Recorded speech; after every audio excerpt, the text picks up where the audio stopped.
Okay, we are on chapter 9, which was in part 2 of the book, What If There Is No Authority?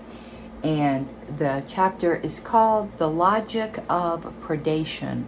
Very good chapter, but you know I'm a fan of this entire book. Oh, I've got an email notification. Sorry, you had to see the inside of my hand there. All right. So, first part of it is the Hobbesian argument for government.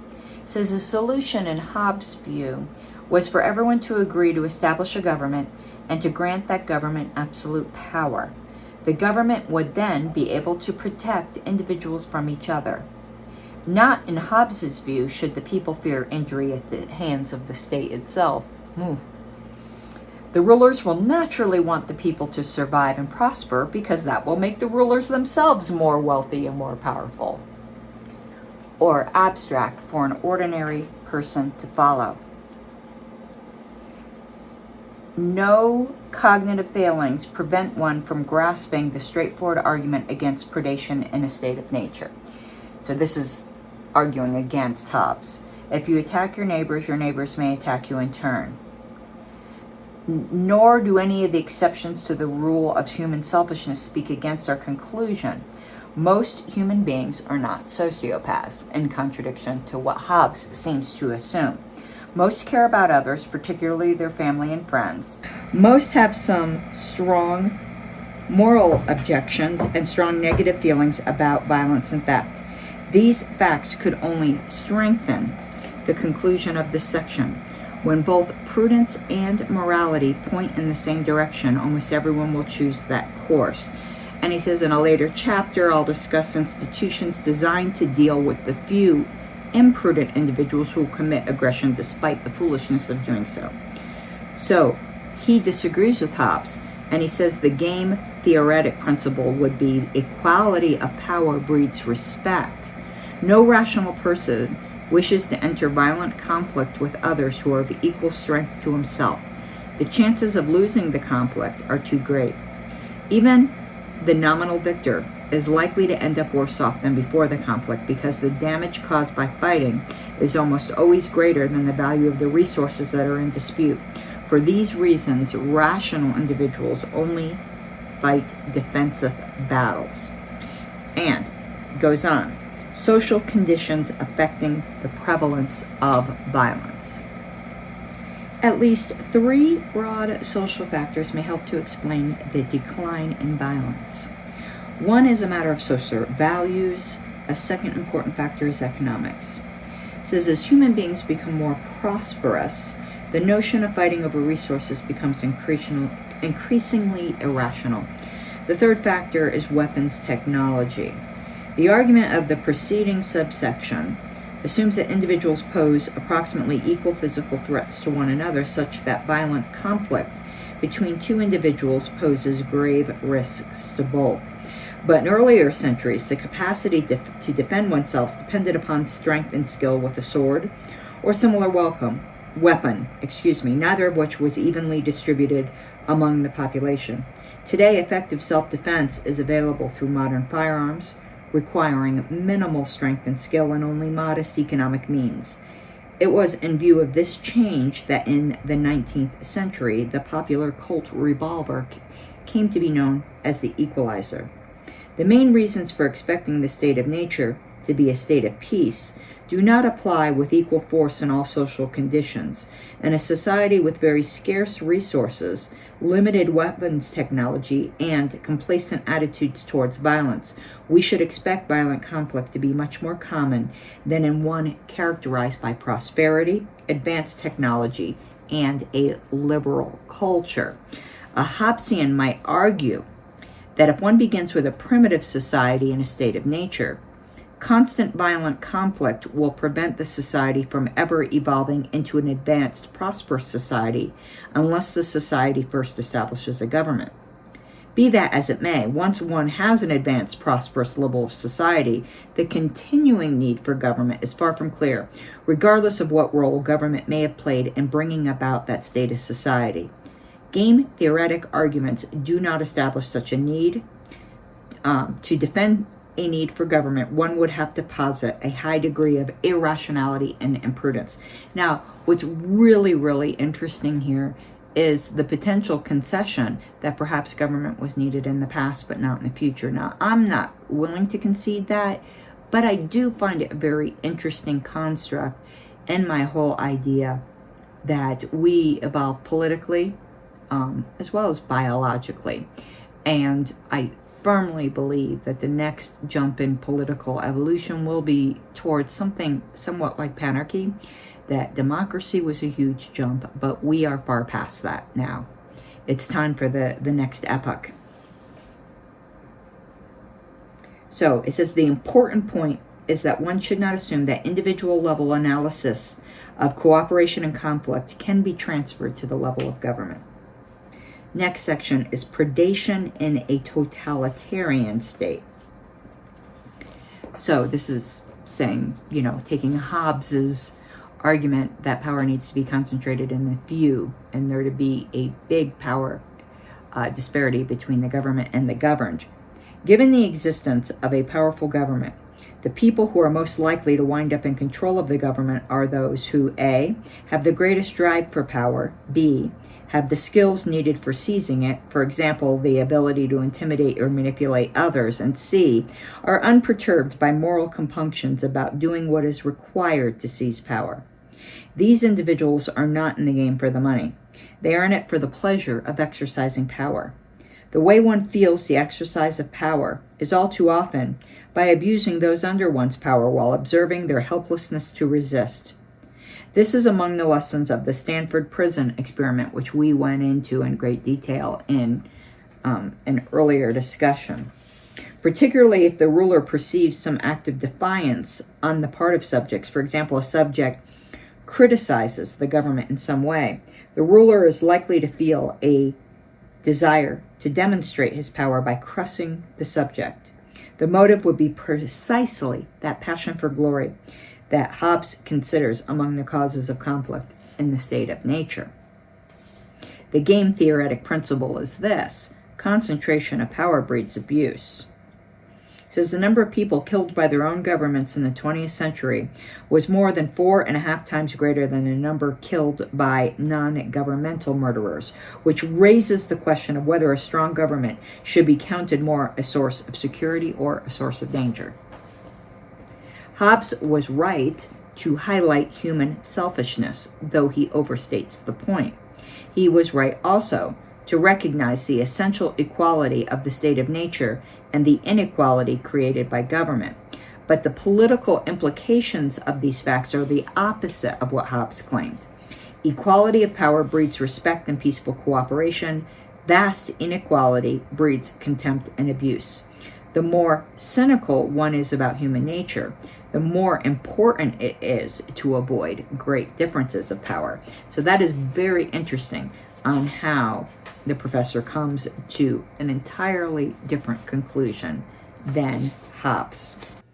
Okay, we are back another day, and as you can tell, I have different clothes on, and I glued the magnet to the back of this phone case, so hopefully we won't have those accidents we had yesterday. So next section is predation under democracy. So in America's recent war with Iraq, for example, estimates of the number of Iraqi citizens killed vary from about 100,000 to over 1 million. The war had an enormous impact on the Iraqi people, much more so than the American people. And yet the Iraqi people had no say in the decision to invade, which was made entirely by representatives of the American people. Any advocate of democracy must surely recognize this as a serious problem. This problem results from the extreme inequalities of power made possible by the institution of government. In this case, the U.S. government had sufficiently greater power than either the Iraqi people or the Iraqi government that the U.S. government had no need to consider their opinions. Okay, next subsection. Again, we're just going through highlights that I think are making the point. Voter ignorance and irrationality. Again, giving you the highlights. they talk about the farm bill, where farmers were being paid not to farm, and how that contributed to the world food crisis. But he concludes, after going through this, which most libertarians are pretty familiar with, he says, I stress here that there's nothing special about farm policy. This is how modern democracy works. Concentrated, well-organized special interest groups use the apparatus of the state to extract profit at the expense of the majority of their own society, often in addition to hapless victims in other countries. Farm policy is just one of many illustrations. Next subtitle, Activism, a Utopian Solution. It says, some say the solution to the problems with democracy is for the public to be more active, to watch what their representatives are doing and pressure them to do what's best for society. He goes on, he says, this is a utopian solution. It's utopian because it requires changes in human nature without proposing a realistic mechanism to bring about those changes. The democratic failures that I have described are not a mysterious accident, nor are they the product of a few bad actors. They result from the operation of normal human selfishness within the incentive structure of a democratic state. It is not in an individual citizen's interest to keep tabs on their elected representatives. The behavior of citizens and elected representatives will not change unless either the incentive structure changes or people become much less selfish than they are. Okay, next subsection, media. The news media, the sleeping watchdog. Says, is it in the interests of media companies to play the role of watchdog or alert watchdog? There are 3 reasons why it is not. First, monitoring the tens of thousands of government activities is a difficult, expensive, and time-consuming task. When reporting on government activities, it is easier to accept government officials' own statements as one source of information rather than attempt to confirm or refute them. It is easier to run opinion pieces and reports on simple entertaining items, such as celebrity gossip, than to prepare detailed reports on complex social issues. So, they go on to detail some examples here of journalists who went above and beyond, at great cost. So you have Daniel Ellsberg, who in 1971 leaked a classified Pentagon study revealing that the government knew the Vietnam War was an unwinnable quagmire. More recent case is WikiLeaks. So he says these cases show that not everyone is easily intimidated, but they also show that journalists and their sources have rational cause for fear should they publish information embarrassing to the government. Next subsection, the miracle of aggregation. According to a recent theory in the literature on democracy, it does not matter if most voters are ignorant, since a small minority of informed voters are enough to swing an election. Now that is super interesting. So basically saying the morass of ignorance over here will cancel out the morass of ignorance over here, and it's the small segment of truly motivated, informed voters that makes the decision. I'm taking his word for it. It's an interesting theory. I don't know whether I believe it or not, but he's saying there's studies to support it. Take it with a healthy grain of salt, but let's continue. So it talks about let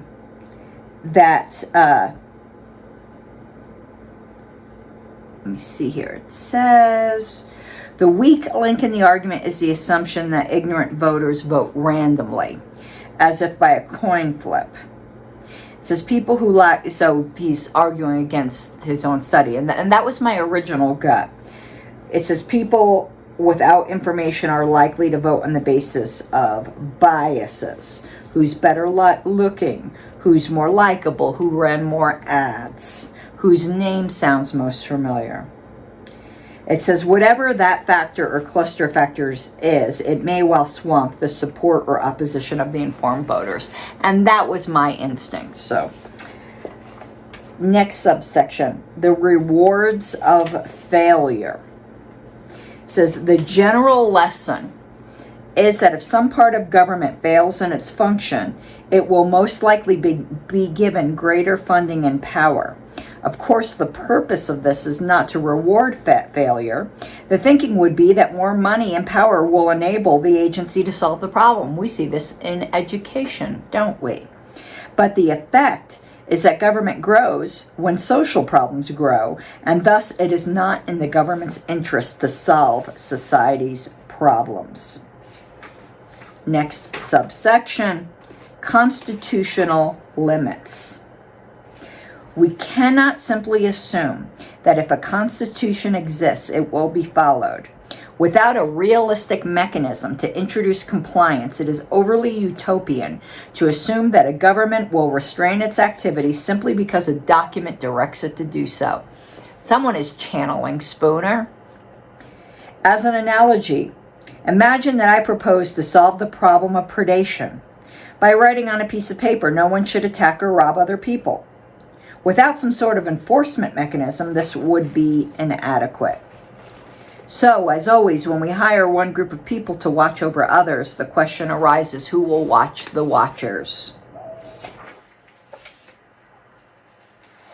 So he goes through what the Constitution actually allows and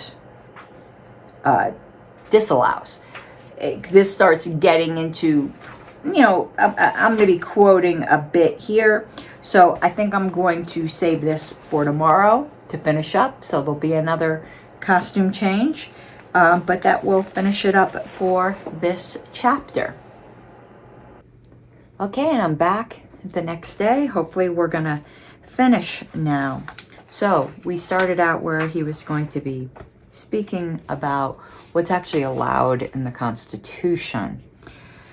So the constitutional authority for every federal law. The list includes authority to establish a post office, a military, a system of federal courts, all of which the country has. But which clause in that list authorizes the establishment of a CIA, an environmental protection agency, or a Department of Health and Human Services? Which clause authorizes the federal government to control the wages employers may pay? What drugs people may ingest or how fast people may drive? Why may the federal government subsidize agribusiness, give loans to college students, and send people into space? None of these things even remotely appears to be included, explicitly or implicitly, in the list of congressional powers.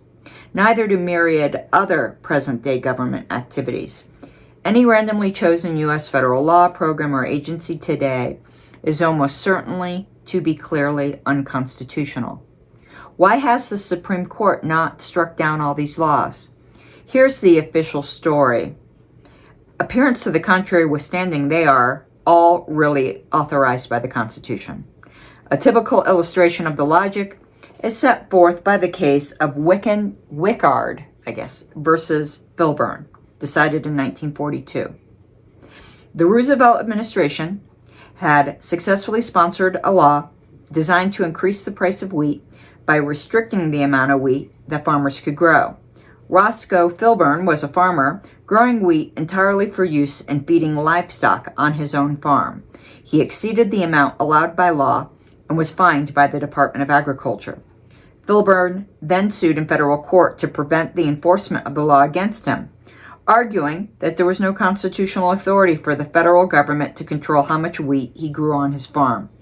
The Supreme Court, and this is disgusting, the Supreme Court unanimously upheld the law, claiming that it was authorized by the third clause in Article 1, Section 8, which grants Congress the power to regulate commerce with foreign nations and among the several states and with Indian tribes.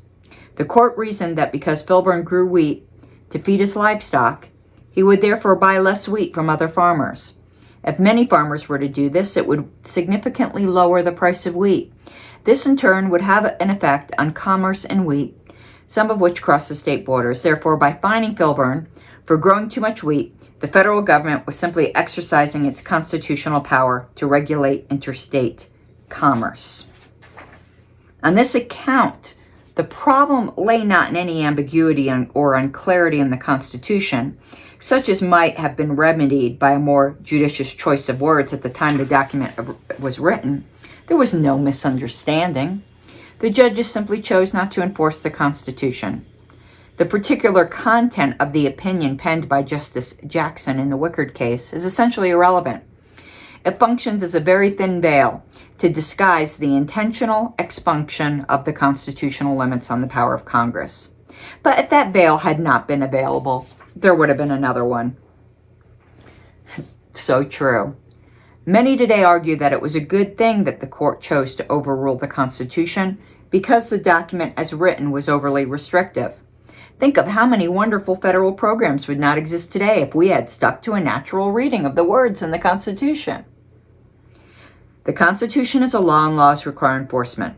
But once we establish a supreme authority, there is no one to enforce the law against that authority.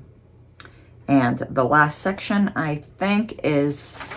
No, there's a conclusion, but it's the last one before the conclusion of checks, balances, and the separation of powers. Americans are taught that they live under a system of checks and balances whereby the executive, judicial, and legislative branches of government each restrain the others from abusing their power. The theory is missing one crucial element. This is an account of why each branch of government should be expected to use its powers to prevent the other branches from abusing their powers, rather than, say, to assist the other branches in abusing their powers or to prevent the other branches from carrying out their legitimate functions. There's no reason to think they should each try to prevent others from infringing upon the freedoms of the people. And then here's the conclusion, which I'm going to read in full because I think it's important. We human beings are selfish social animals. We live together, and yet we care much more about ourselves than about the vast majority of others. As a result, we face the fundamental social problem of predation. How are things to be arranged so that human beings do not continually exploit and abuse each other? The standard solution in social philosophy begins by proposing a radical inequality, a single institution with power over all other individuals and organizations. Perhaps the solution ends there. For democratic theorists, a series of fetters must next be attached to the central authority and the effort to restrain it from exploiting and abusing the rest of society. The mechanisms of restraint include popular elections, a free press, constitutional limits, and the separation of powers. Despite their limitations, these mechanisms have proved valuable. They produce a form of government markedly less abusive than the typical totalitarian government. Democratic societies rarely suffer acute, easily preventable disasters, and they almost never murder large numbers of their own people. Notice, their own people. Some of the more blatant governmental misdeeds are reported in the popular press so that the worst of the excesses are deterred. Judges have been sympathetic to at least some constitutional restrictions on government and have therefore chosen to enforce them. Freedom of speech, freedom of the press, and freedom of religion are usually fairly well preserved in constitutional democracies. Therefore, if one is confined to the design of a state-based social system, the traditional mechanisms of restraint are by no means to be scorned. My aim, however, has been to argue that these mechanisms cannot satisfy all the hopes that democratic theorists have pinned on them. The ballot box is of limited utility in ensuring responsive government, since it is not in the best interest of individual voters to make more than token efforts at rational and informed voting.